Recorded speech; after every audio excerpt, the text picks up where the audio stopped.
Action मिलने वाला है। ध्यान रहे, आज से केबल वायर और एफएमईजी यानी कि fast moving electronic goods segment की कंपनी आरआर काबेल का आईपीओ खुल गया है। इशू प्राइस में आपको बता दूं 983 से 1035 के बीच है।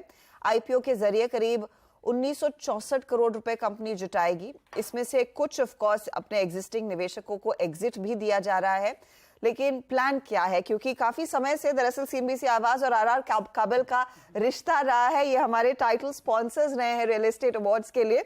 तो इनकी इस जर्नी में अब यहां से आगे क्या तरक्की करेंगे उसमें हमारा भी थोड़ा सा वेस्टेड इंटरेस्ट है। हमारे साथ कंपनी के प्रोमोटर एमडी श्री गोपाल काबरा है और कंपनी के सीएफओ राजेश जैन। स्वागत है, बहुत बहुत शुक्रिया हमारे लिए समय निकालने के लिए। और काबरा साहब कंग्रेचुलेशंस, क्योंकि आपसे जब भी हमने रियल एस्टेट अवार्ड्स के संदर्भ में बात की है, हमें पता था आपका कभी ना कभी इशू आएगा। बीच में कोशिश की तब मार्केट सेंटिमेंट नहीं था ठीक, लेकिन अब आप ये इशू लेकर आ रहे हैं। ये जो 1964 करोड़ रेस कर रहे हैं, इसमें से कितना फ्रेश इशू है, कितना ओएफएस है? इसमें फ्रेश इशू जो है वो 180 करोड़ का है, बाकी ओएफएस है। और टीपीजी एग्जिट कर रहा है। मेजॉरिटी टीपीजी एग्जिट कर रहा है। क्या टीपीजी पूरी तरह से एग्जिट करेगा? कितना हिस्सा रखेंगे? टीपीजी 11% अभी करेगा और 4.4% उन्होंने प्री आईपीओ किया था टोटल, तो 5.5 से 6% वो रखेंगे। उनकी तरफ से कोई इंडिकेशन कि आगे चलकर क्या वो हिस्सा बेचना चाहेंगे? क्योंकि आजकल ज्यादातर पी निवेशक जहां पर उन्होंने मोटा पैसा कमाया है वो प्रॉफिट बुक भी कर रहे हैं। नहीं, वैसे टेक्निकली 6 महीने का तो लोकी नहीं है। हाँ जी। बाकी उनकी बात हम कैसे बता सकते हैं। दूसरा बता दो, आपने बताया कि हमने आईपीओ का पहले कोशिश की, हमने आईपीओ कोशिश नहीं किया, पहले ही आईपीओ कोशिश है। पहले बातचीत खूब होती थी। कभी नहीं। और सीएनबीसी का हमने स्पॉन्सरशिप आईपीओ के लिए नहीं किया था। नहीं, of course not, of course not sir. CNBC के साथ आपने टाई अप किया क्योंकि आपको रियल एस्टेट स्पेस में पोटेंशियल दिखा और वहीं पर आपकी कंपनी ने काफी ज्यादा ग्रोथ भी दिखाई है। अब ये 180 करोड़ जो रेस किया जाएगा, अच्छा एक चीज में प्रोमोटर्स कुछ स्टेक ऑफलोड कर रहे हैं क्या इसमें? थोड़ा सा। कितना होगा? दो हमारी प्रोमोटर ग्रुप कंपनी है और 2.25% फैमिली कर रहा है। ओके, उससे ज्यादा करने का कोई इरादा नहीं। Fair enough. ये 183 करोड़ के लिए फिर क्या प्लान है जो फ्रेश इशू आप रेस कर रहे हैं? जो ये 180 करोड़ का जो फ्रेश इशू है, इसमें से 136 करोड़ है वो हमारा डेट पेमेंट में काम लिया जाएगा और बाकी जनरल कॉर्पोरेट पर्पज के लिए। ओके, और इस समय करंटली बुक्स पर कितना डेट है? करीब ये जो अभी अगस्त का बात करें तो 700 करोड़ का डेट है। और इसमें से मेजर हमारा वर्किंग कैपिटल है, जो कि जिस तरह से बिजनेस ग्रो होता है तो वो कम ज़्यादा हो रहा है। बट इसमें से 136 करोड़ हम रीपे करेंगे। आप रीपे करेंगे, ठीक है। काबरा साहब, इस समय मार्केट में हमने देखा है काफी ज्यादा हलचल है एफएमईजी प्रोडक्ट्स में स्पेशली, तो आप रफली किस तरह की ग्रोथ इस सेक्टर में देख रहे हैं? आपकी वायरिंग बिजनेस ऑफ कोर्स एक प्रोमिनेंट ब्रांड है, तो अगर एक ब्रेकअप हमारे दर्शकों के लिए समझा सके, एफएमईजी प्रोडक्ट से कितना आता है, वायरिंग बिजनेस से कितनी कमाई होती है? तो मैं ऐसा बताऊं तो हमारा 88% जो है वो अपना वायरिंग केबल से आता है, 12% के आसपास जो हमारा एफएमईजी से आता है।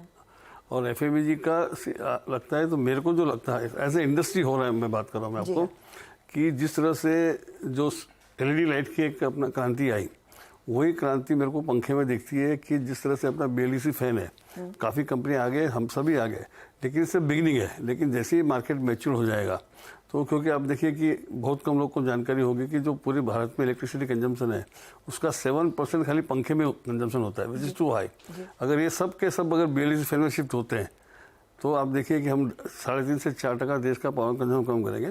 और बीएलडीसी पंखे की जो कॉस्ट एक्स्ट्रा जो लगती है उसका पेबैक 1 से सवा साल के अंदर मैक्सिमम आपका वो पैसा वापस मिल जाता है। तो वो देखते हुए कि इसमें बीएलडीसी फैन में फ्यूचर बहुत बेटर है। और सिंस ये पूरा wiring sector, cable sector, lighting sector जो सारा सब ग्रो हो रहा है, इंडिया में जो डिमांड बढ़ रही है, तो ग्रोथ तो सारे के सारे सेक्टर में। क्या कैपेसिटी इन पर्टिकुलर फैंस की, और इसको क्या बढ़ाने का प्लान है? डिमांड किस तरह से बढ़ रही है इधर? अभी हमारी कैपेसिटी जो खुद की इन हाउस कैपेसिटी 3 लाख पंखे की है। तो उसको फैन की कैपेसिटी बढ़ाने में इतना कोई बड़ा इशू नहीं। Already we can expand very fast. इस बिजनेस में रफली मार्जिन्स क्या है जैन साहब, अगर उसका अंदाजा हमें दे सके? तो जैसे अभी जो हम देखते हैं तो हमारा पिछले साल का जो EBITDA है करीब 6% के करीब है। लेकिन अगर इस इंडस्ट्री को देखें, जिस तरह से श्री गोपाल जी ने बताया कि काफ़ी प्रोमिजिंग सेक्टर है, यहाँ पे इंफ्रा में काफ़ी काम हो रहा है, रेजिडेंशियल में काफ़ी ग्रोथ आ रही है, या फॉसिल फ्यूल से ग्रीन एनर्जी का काम हो रहा है, तो इस तरह जो ये काफ़ी प्रोमिजिंग सेक्टर है। और भारत में जिस तरह से डिमांड है तो इसमें प्रॉफिट का, ग्रोथ का काफ़ी स्कोप है इस सेक्टर में। जी, रफली क्या, क्योंकि आप कह रहे हैं कि एक अच्छा खासा स्कोप है, जो आप डिमांड देखते हैं स्पेशली रियल एस्टेट मार्केट से, रेसिडेंशियल से कितनी डिमांड आपको लग रहा है आगे आने वाले समय में बढ़ती हुई दिखाई देगी? किस तरह के प्रोजेक्ट्स के साथ आप लोग यहाँ पर टाई अप कर रहे हैं? क्या ग्रोथ अपॉर्चुनिटी है यहाँ? मैं बताऊँ आपको कि ये हम सबको लगता है कि रियल एस्टेट में केवल जाता है, पर एक नई रिसर्च आपको बता दूं मैं कि 40% ही नए प्रोजेक्ट में जाता है, 60% रिनोवेशन में जाता है। रेनोवेशन, हाँ, तो रिनोवेशन इज बिग मार्केट। तो कभी मार्केट में भी लगता है जैसे अभी तो रियल एस्टेट 3 साल से काफी अच्छा लग रहा था, डिमांड बहुत अच्छी होगी। समझो रियल एस्टेट इन केस अगर थोड़ा स्लो भी होता है तो उसमें डिमांड में इतना फर्क नहीं पड़ेगा, क्योंकि रिनोवेशन इज बिगर मार्केट होते जा रहा है। तो हमारा जो टोटल जो जैसे आप देखेंगे जो सेल है, तो we got highest sale into B2C, 74 to 75% हमारी सेल B2C में। वैसे हमारा एक्सपोर्ट फोकस है, एक्सपोर्ट भी हमारा जो कंपनी का है 25% of wire and cable is export, वो भी पूरे डेवलप वर्ल्ड में है। जहाँ भी हमने वहाँ भी अपना खुद का एक ब्रांड क्रिएट किया है। तो कमर्शियल में भी डिमांड है, रेसिडेंशियल में है, उससे ज़्यादा नया जो कई सेक्टर जो खुल गए हैं, जैसे डाटा सेंटर है जो पहले था ही नहीं, आज 5 साल पहले हम सब जानते, डाटा सेंटर में $100 बिलियन का इन्वेस्टमेंट नया आ रहा है, और डाटा सेंटर में केबल की रिक्वायरमेंट काफ़ी ज़्यादा होती है। तो उस हिसाब से आप देखिए तो अब तक GST होने के बाद में लॉजिस्टिक में जो इन्वेस्टमेंट आ रहा है, तो लॉजिस्टिक पूरा चेंज हो रहा है। और मेरे को ऐसा लगता है कि 5-10 साल बाद वापस देखेंगे तो जिसमें भारतमाला, सागरमाला, नई रोड्स, नए कनेक्ट बने, तो फिर एक लॉजिस्टिक में एक और क्रांति आएगी। आज वो कर रहे हैं, आज के हिसाब से फिर एक चेंज होगा, तो लॉजिस्टिक हो गया। जैसे आप देखिए पुराने मॉल जितने हैं छोटे छोटे सब बंद हो रहे हैं, अब नए बड़े मॉल है। कभी 1.2-1.4 मिलियन स्क्वायर फीट से अगर नीचे का मॉल हो तो पब्लिक जाती नहीं है, तो वो पूरे नए टूटेंगे, फिर नया बनेगा। तो ये जो पुराना टूटना, नया रीडेवलपमेंट, रिनोवेशन, ये बिग मार्केट है, ये अपना चलते रहेगा काफी। ये 2020 कोविड वाले साल में के सेकेंड वेव के बाद जो लोगों ने समझ लिया कि घर में अच्छी खासी मरम्मत करानी है और घर को और खूबसूरत बनाना है, वो आपके लिए क्या पीक सेल्स थी रेनोवेशन बिजनेस के लिहाज से? पीक सेल चलेगी, क्योंकि अब देखिए कि अब वो एक कोविड ने जो एडवांटेज जो मिला कोविड से कि लोगों को घर का महत्व समझ में आया। जी हाँ। रिनोवेशन तो टेम्पररी था कि समझो आपको एक लैपटॉप का कनेक्शन घर में 4 दिन चलती हो, तो एक छोटे से है, पर ओवरऑल जो एक्सप्रेशन जो आप कल का आज भी देखें न्यूज पेपर की हाईएस्ट डिमांड जो 2 BHK की हो गई। सी पहले डिमांड थी 1 BHK की, from 1 BHK we move to 2 BHK। अगर ग्रोथ देखते हैं तो 30 से 35% की तो वही ग्रोथ हो जाती है अगर साइज में देखा जाए तो। उस हिसाब से ग्रोथ बहुत जबरदस्त है। वैसे ये पूरा वायरिंग का बिजनेस पहले बहुत अनऑर्गेनाइज्ड होता था, और आप जैसे ब्रांड्स आने के बाद यहाँ पर ब्रांडेड प्रोडक्ट्स लोग प्रेफर करते हैं कि आप किसी घर में काम करा रहे तो आप स्पेसिफिकली अपने इलेक्ट्रिशियन को बताएंगे कि मेरे को X ब्रांड का ही प्रोडक्ट चाहिए। तो ब्रांडेड सेगमेंट में आपका इस समय मार्केट शेयर क्या है, और उसमें किस तरह की ग्रोथ फिर देखने को मिलेगी? अभी हमारा ब्रांड में मार्केट शेयर 7% है, और अगर देखें तो ये हमारी 23 साल की जर्नी है, जहाँ पे हम 0 से आज देश की नंबर 5 कंज्यूमर इलेक्ट्रिकल कंपनी में है। और इसमें इलेक्ट्रिशियन का जैसा आपने बताया बहुत बड़ा योगदान है, because they are the most influencer.